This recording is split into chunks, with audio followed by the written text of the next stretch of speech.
Bloomberg Audio Studios. Podcasts, radio, news.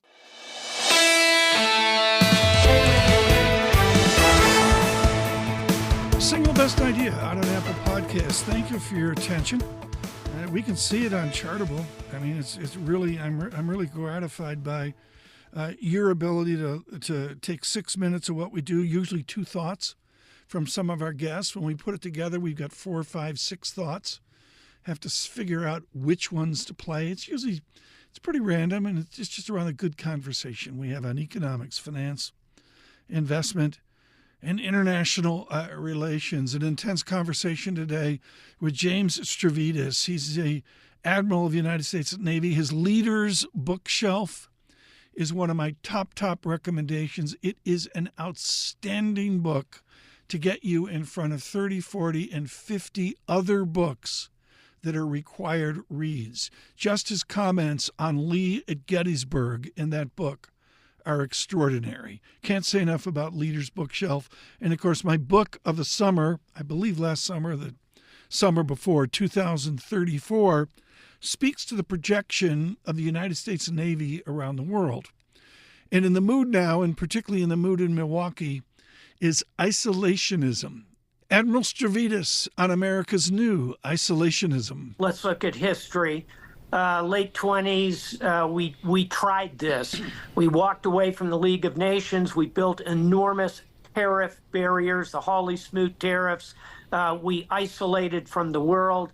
How did that work out? We cracked the global economy. You can drop a plumb line to fascism. So history is instructive. Number 2, we're so globally interconnected economically that trying to simply walk away from the world in a geopolitical sense will crack those relationships and leave Russia free to operate and do what it wants, to quote somebody, in Europe, or China to do the same in Asia. So the trade, the economics. And third, and maybe most important, it's the values. If we isolate ourselves, the jungle will grow back, and democracy, liberty, freedom, all of the things we cherish will be at risk. I think those are the 3 key arguments. James Stavridis, and to get some fiction around this nonfiction, 2 books, 2034, my book of the summer, recently, extremely good on China, on the U.S., and on India,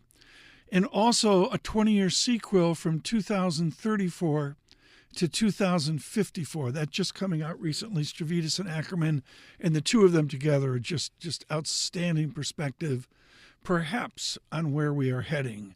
A good conversation with a gentleman from Brown Brothers Harriman, Scott Clemons, besides his incredible philanthropic work, particularly in literature at the University of Virginia, really original work, holds court at Brown Brothers Harriman on the equity markets. And of course, around earnings season coming into late July, that is about technology.